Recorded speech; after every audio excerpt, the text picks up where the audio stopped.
दोस्तों, हमारा भविष्य पहले से लिखा होता है। इसे कई लोग मानते हैं और कई लोग नहीं मानते हैं, जो पूर्ण रूप से नकार देते हैं। यह प्रश्न हमेशा ही शक का विषय बना रहता है। कहा जाता है कि इस जन्म में जैसा कर्म करते हैं उसका परिणाम हमें अगले जन्म मिलता है। कई हद तक यह वीडियो सही भी है। आज के अध्याय में हम इसके बारे में जानने का प्रयास करेंगे और वास्तविक बात जानेंगे और इसकी वास्तविकता जानने के लिए प्रयास करेंगे। नमस्कार। इसलिए आप हमारे चैनल को माँ जगदम्बे कृपा को लाइक शेयर सब्सक्राइब करें ताकि आप लोग तक नई नई वीडियो मिले और रोचक कथाओं से आपको रूबरू कराऊं। आज हम इस बात को समझने की कोशिश करेंगे कि वाकई हमारा भविष्य पहले से लिखित होता है।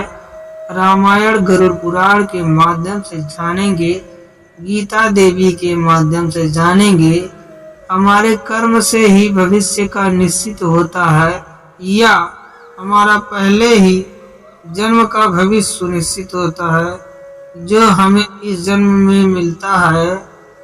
दोस्तों, आप सभी लोग जानते हैं कि कृष्ण जी का जन्म कब कहाँ हुआ था, तो भविष्यवाणी उसके पहले ही हो गई थी कि देवकी का 8वां संतान कंस का वध करेगा। कंस सोच के साथ था कि मैं देवकी के किसी बच्चे को जन्म लेते ही मार दूंगा।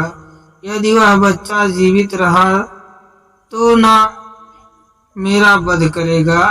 वह इसी प्रक्रिया से देवकी जी के पुत्र पैदा होने के बाद ही उसे तुरंत मार ही देता था ताकि वह अपनी मृत्यु को टाल दे।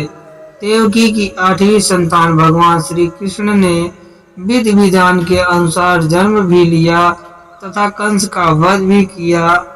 इससे इंसान का भविष्य पहले से ही सुनिश्चित होता है। कंस के जन्म लेते समय ही उसकी मृत्यु पहले से लिख दी गई थी कि किस प्रकार उसकी मृत्यु होगी।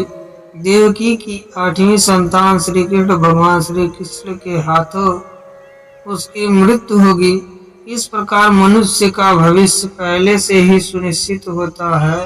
मनुष्य का जन्म कैसे होगा और कब होगा, किस स्थान पर होगा, यह पहले से ही सुनिश्चित कर दिया जाता है और उसके जीवन में कौन कौन सी परेशानियां कठिनाइयां आएंगी और उसकी मृत्यु किस अवधि में होगी, उसके पास कितने बेटा बेटियां तथा परिवार होंगे, यह पहले से ही लिखा जाता है। कैसा विधि का विधान है, इसे जानकर भी नहीं बदला जा सकता। ऐसे कई पौराणिक ग्रंथ हैं जिनमें कई महापुरुष के भविष्य पहले से ही लिखित हुए मिलते हैं, जो यह दर्शाते हैं कि भविष्य पहले से सुनिश्चित होता है। जैसे हम रामायण में देखते हैं कि भगवान श्री कृष्ण या श्री राम 14 साल का वनवास पहले से ही नियति ने सुनिश्चित कर दी थी और वह रावण का वध कर पाए। आप सोचिए, यदि माता कैकेयी मंथरा के बहकावे में नहीं आती तो भगवान श्री राम को पन नहीं होता और माता सीता भी एक अहम भूमिका थी उसमें। अगर वह भी उनको नहीं जाती तो राक्षस राज रावण का वध कैसे होता और उसका विनाश कैसे होता। उसके आतंक से लोग त्रस्त थे और जिसके लिए भगवान श्री राम का जन्म हुआ था, यह सब पहले से ही लिखा हुआ था।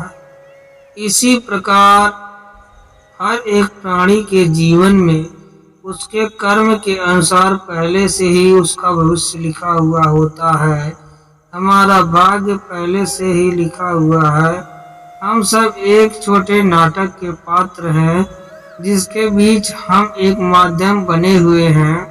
किसी न किसी कर्म का हिसाब करने के लिए जन्म हुआ है। यह भी सही है कि कर्म से ही भाग्य बनता है, इसे भी पूर्ण रूप से नकारा नहीं जाता है। यदि हम इस जन्म में जैसा कर्म किए रहेंगे उसी प्रकार का हमारा अगला जन्म भाग्य बनेगा। अगर आप अच्छा काम करते हैं तो आपके साथ अच्छा ही होगा। यदि आप दुराचारी हैं, दूसरों के साथ दुराचार करते हैं, तो आपके साथ भी उसी प्रकार का कार्य होने वाला है। एक कहावत है कि यदि आप बबूल रूपी पौधे लगाए हैं तो आपको आम कहाँ से मिलेगा।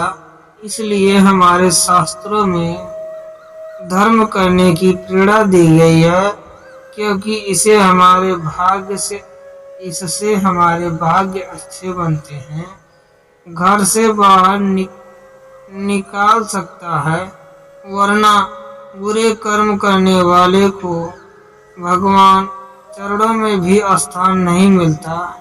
यही नहीं दोस्तों, तुलसीदास जी भी इस बात को स्पष्ट रूप से एक चौपाई में कहा है कि कर्म ही प्रधान है। यदि यानी कि जैसा मनुष्य कर्म करेगा वैसा उसे फल मिलेगा। इसी के साथ यह बात सामने आती है कि पांडु पुत्र अर्जुन के हाथों कर्ण का वध हुआ था। अर्जुन ने कहा कि माधव, मेरे हाथ कांप रहे थे और यह क्या आपने मेरे हाथों मेरे श्रेष्ठ का ही वध करवा दिया। यह कैसा भाग्य है। इस पर श्री कृष्ण ने, पांडुपुत्र, मैं कौन होता हूँ किसी मनुष्य का वध प्राप्त करवा देने वाला। यह तो करनी का फल है।